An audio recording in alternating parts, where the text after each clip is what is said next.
Hola a todos, yo soy la doctora Yajaira. El día de hoy vamos a dar un resumen rápido del tema de shock de la TLS de décima edición. Primero que nada vamos con la definición. Así textual, ¿qué dice el libro? ¿Qué es shock?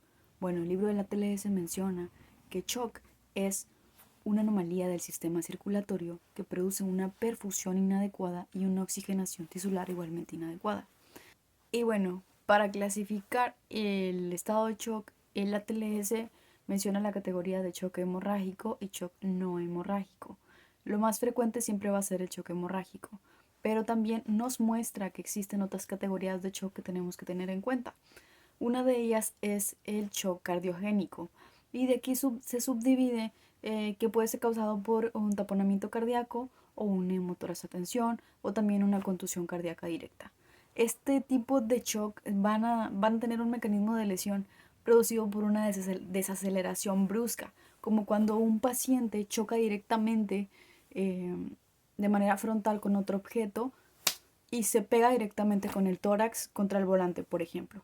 Esto pudiera resultar en un taponamiento cardíaco por ruptura de algún vaso sanguíneo o la misma aorta.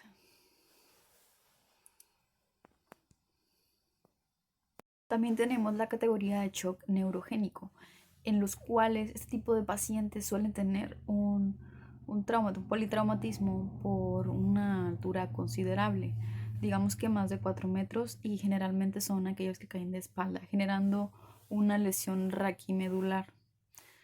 Este tipo de pacientes al principio no vamos a identificar el shock neurogénico, pero con el paso del tiempo, como verán después de restituirles líquidos, verán que no responde a la administración, el shock no responde a la administración con cristaloides y muy probablemente tampoco con hemoderivados, ya que suelen tener una, una hipotensión sin taquicardia, es decir, no son compensados.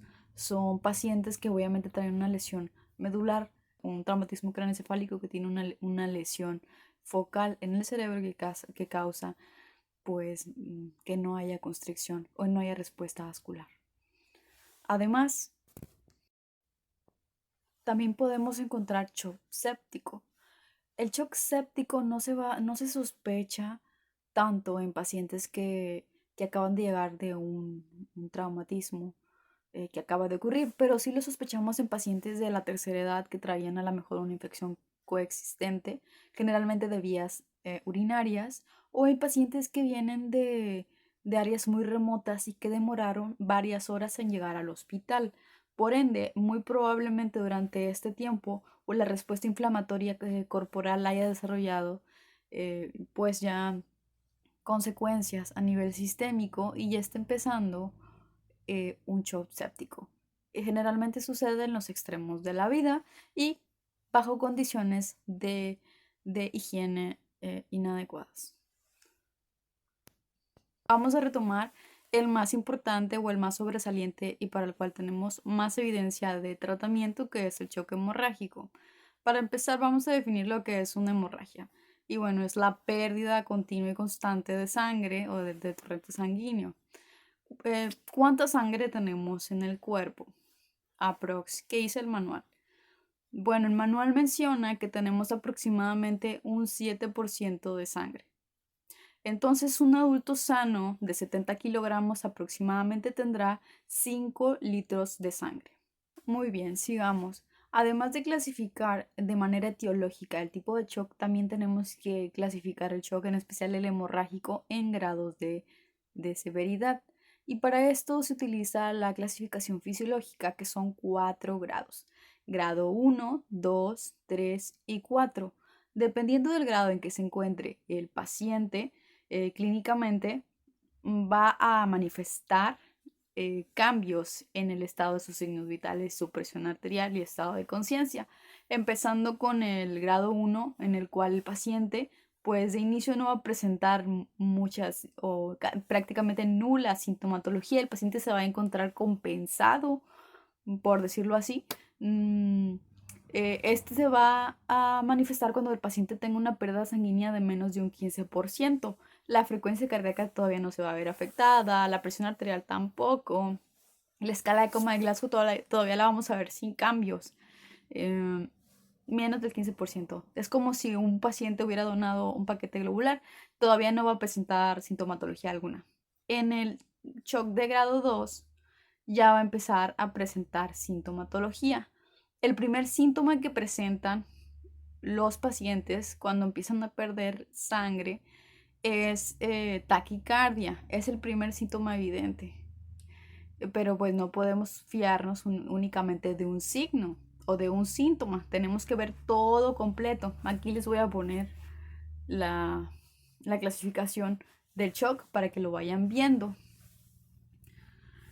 Ok, entonces en el shock grado 2, que también es considerado leve, tenemos una pérdida del 15 al 30% del volumen sanguíneo. La frecuencia cardíaca, como les dije, va a aumentar. La presión arterial todavía se va a mantener igual. La presión del pulso puede disminuir un poco. El déficit de base va a estar de menos 2 a menos 6 mil equivalentes por litro, y probablemente vamos a necesitar aplicar paquetes globulares, aunque todavía podemos mantenerlo con soluciones cristaloides. De hecho, aquí empiezan a utilizarse soluciones cristaloides y pudiera necesitarse paquetes globulares, pero no está como indicado de primera instancia. En el shock grado 3 ya tenemos una pérdida sanguínea entre el 31 y el 40%, ya es mucho más significativa la pérdida de sangre, ya tenemos frecuencia cardíaca aumentada, la presión arterial ahora sí, ya no está compensando el paciente, la presión empieza a bajar, aquí ya lo vamos a ver ahora sí con los signos vitales alterados, pero como pudieron ver ya perdió bastante sangre para cuando llegamos a este punto. La frecuencia respiratoria va a aumentar, el gasto cardíaco el gasto urinario va a empezar a disminuir. La escala de coma de Glasgow en este punto es cuando empieza a decrecer, y el déficit de base va a estar entre menos 6 y menos 10. Aquí ya se van a necesitar productos hemoderivados, va a necesitarse productos sanguíneos. En el grado 4, en el shock grado 4, ya se perdió más de un 40% de sangre. La frecuencia cardíaca va a estar muy elevada, la presión arterial va a estar muy disminuida, la presión del pulso también va a estar muy disminuida, el gasto urinario también y el Glasgow también, todo va hacia abajo.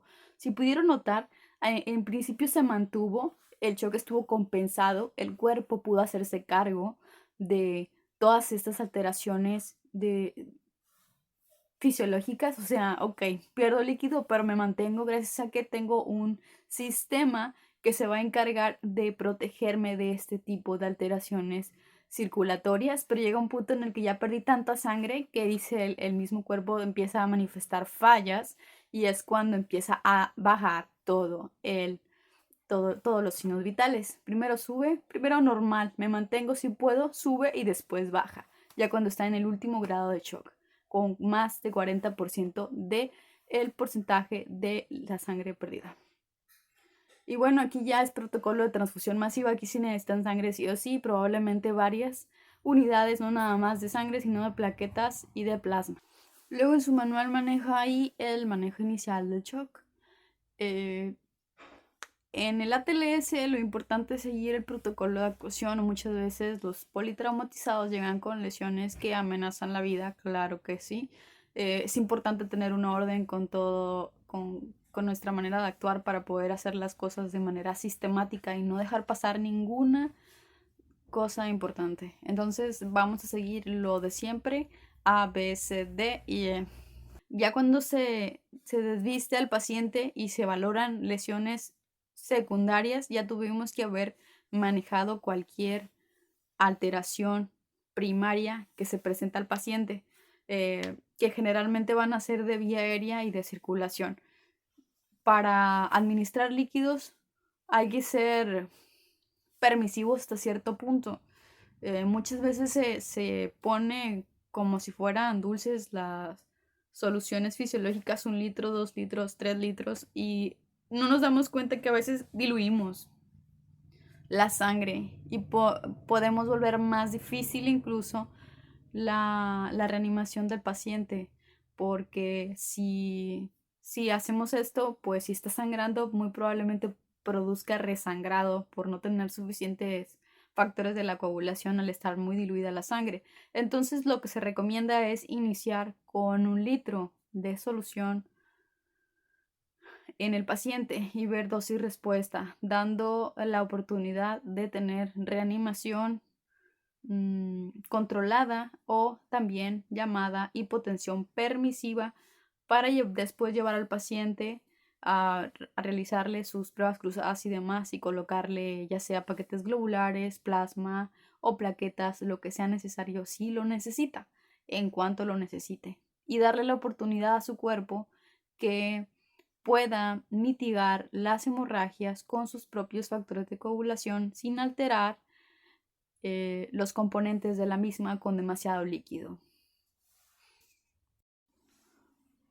Muy bien, en su manual también me mencionan, tienen un cuadrito en donde se menciona la respuesta inicial a la reanimación con líquidos, que puede ser que tiene buena respuesta, que tiene respuesta nada más transitoria, respuesta rápida, respuesta transitoria o mínima o ninguna respuesta.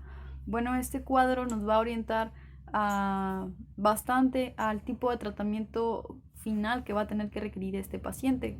Si tiene una respuesta rápida, si todos los signos vitales regresan a la normalidad, si tiene una pérdida estimada mínima de sangre, muy probablemente se encuentre en un shock de grado 1.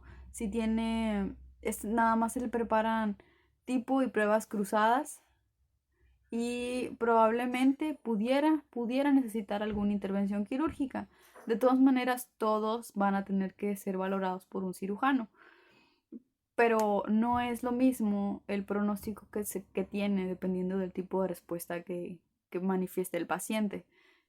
Cuando tienen un paciente con respuesta transitoria a la reanimación inicial con líquidos, los signos vitales generalmente mejoran de manera temporal y recurren otra vez con disminución de la presión arterial y aumento de la frecuencia cardíaca. La pérdida de sangre estimada para estos pacientes generalmente es del 15 a 40% y pues muy probablemente van a necesitar sangre y hemoderivados. Hay que cruzarles el tipo específico de sangre a estos pacientes. Muy probablemente van a tener que entrar a quirófano y hay que hablarle a cirugía. Cuando la respuesta es mínima o ninguna, eh, es más, los signos vitales siempre están anormales, no mejoran para nada. La pérdida de sangre estimada es grave, más de 40%. Requieren transfusiones inmediatas. La preparación de la sangre debe de hacerse de emergencia. Muy probablemente van a necesitar intervención quirúrgica y también necesitan hablarle a cirugía de inmediato.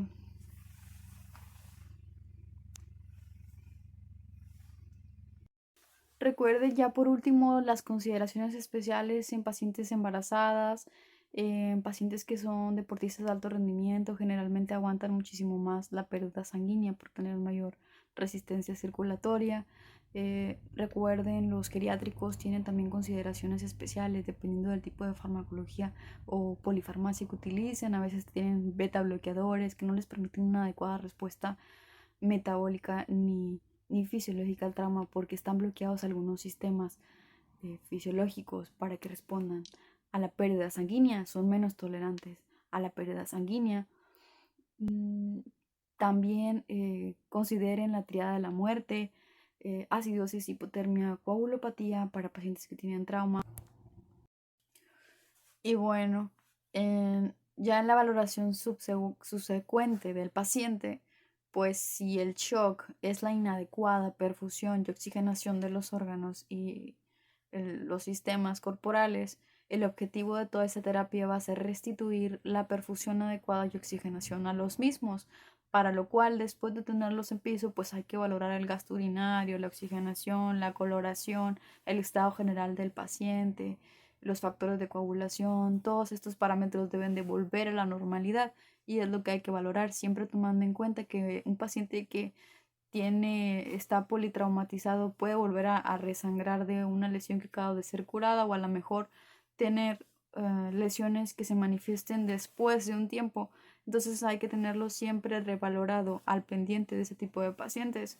Y bueno, esto sería todo por este capítulo. Espero que les haya gustado. Si no se han suscrito, por favor suscríbanse, denle like, ayúdenme a generar más contenido. y pues hasta luego.